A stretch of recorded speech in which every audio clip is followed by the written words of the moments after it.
fell back down just as fast. Despite the scandal, Amir's brother and other family members still have a lot of sympathy for him. They simply refuse to believe he did this for money. Amir still thinks like a child. He's very naive.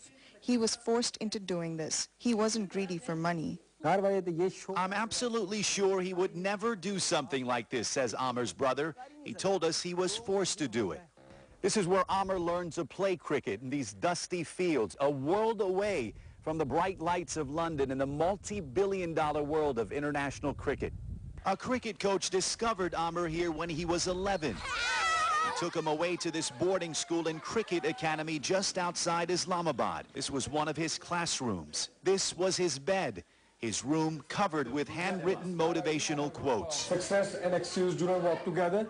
Asif Bajwa was Amir's former coach. Muhammad Asif, his teacher. Rizwan Akbar, his close friend. They all say the sudden change from a life of poverty to the world cricket stage was too much, too soon for the wide-eyed teenager. I've known him for 8-9 years. We lived together, says his friend Rizwan.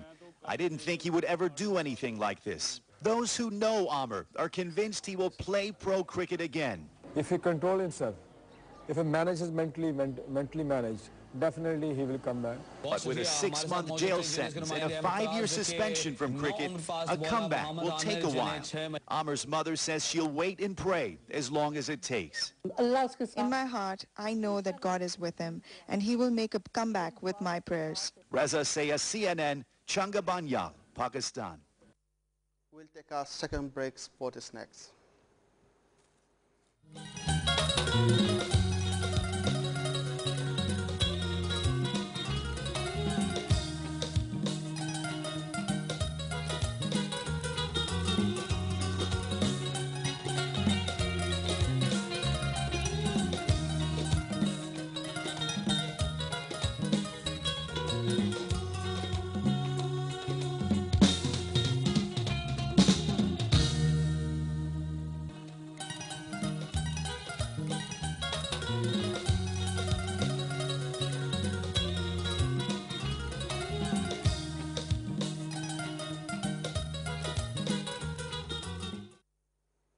Welcome back.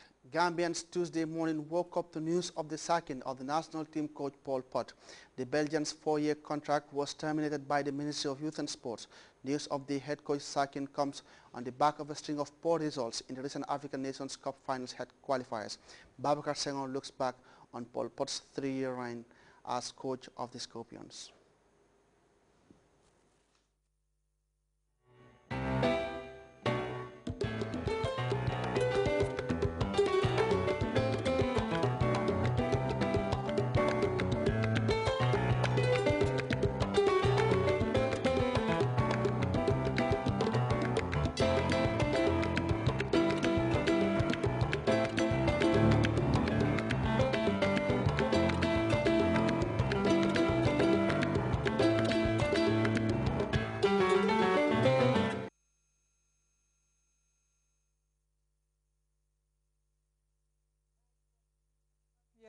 As Gambian coach has been brought to an abrupt end this after news confirmed his sacking by the Ministry of Youth and Sports.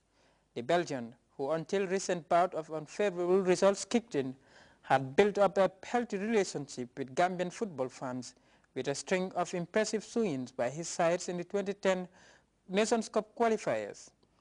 Paul's first assignment was a credible 1-1 draw in Monrovia against a side that once famously took a Scorpion side to the cleaners with a thumping 3-0 defeat.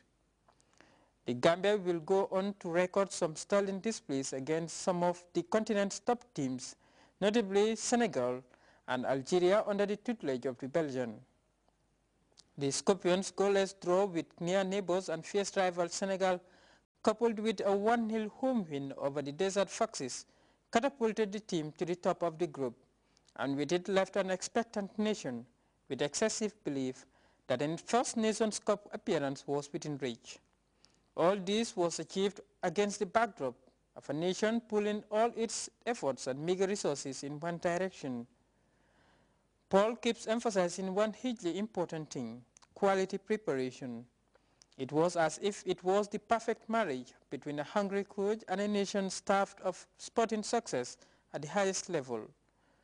The Gambia fought toe-to-toe with group leaders Algeria and Senegal for the right to qualify for the Angola 2010 Nations Cup finals.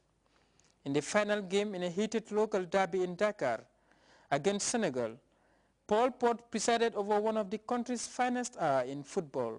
A superb team performance saw his team knocked this thing out of Senegal, finishing second to Algeria with 10 points, one adrift of the North Africans, an overall performance that leaves the Gambia on the threshold of qualification.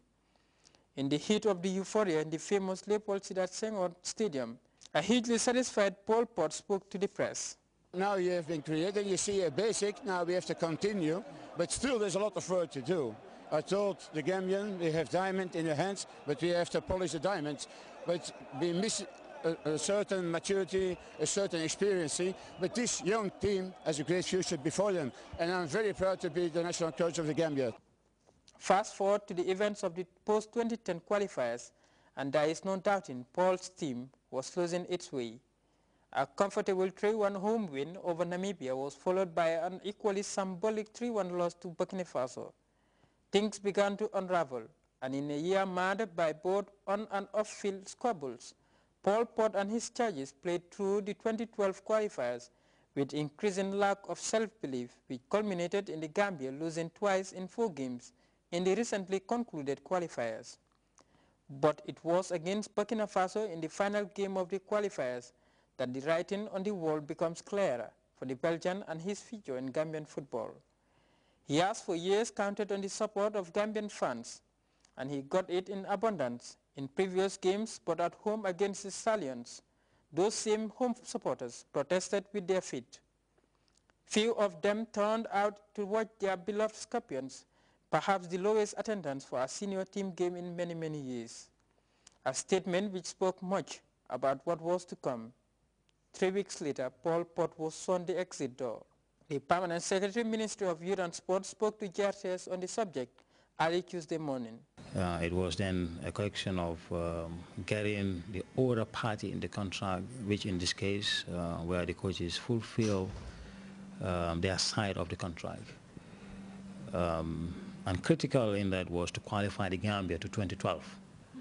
As we all know, that is not the case now, and that has necessitated us as representatives of government to review the contract, to have a look at it, and take the decision of terminating the contract of the coach for his inability to qualify the Gambia to 2012. After 3.5 years as head coach of the Gambia, the former liaison presided over some of the high points in the country's football, but his early successes were clouded by the turmoil that characterized his latter years in charge of the team. With Paul Pot now gone, the Gambia Football Association's next foray into the international market for a quality coach will be an interesting one. But can they unearth the gem of the quality of the Belgian, who can meet the demands of the Ministry of Youth and Sports and the aspirations of the Gambian football fan? In the interim, local football fans will wait anxiously as the future of their football enters another seemingly unending chaotic chapter, and for how it will be brought out of this mire will remain the main talking points in the later months to come. For Grts Sport, this is Babakar Senghor. And before we go, a reminder of our headlines. President Jammeh has appealed for calm ahead of the commencement of his annual Tobaski Ram sale. Mourners today gathered in Professor Jammeh's home village of Kanilai to mark the third-day charity of his mother-in-law, the late Madam Rimo El Hassadi Suma. The trial of 3 Pakistani cricketers on sport fixings allegation has ended with the sentencing of all 3 men to jail terms. And Michael Jackson's personal physician is facing the grim prospect of losing his medical license and spending 4 years behind bars. You can also follow that story on other GRTS programs live on our website at www.grts.gm. There you can also monitor GRTS Radio Live. That brings us to the end of this edition of the news. Thanks for keeping us company, and do enjoy the rest of our programs.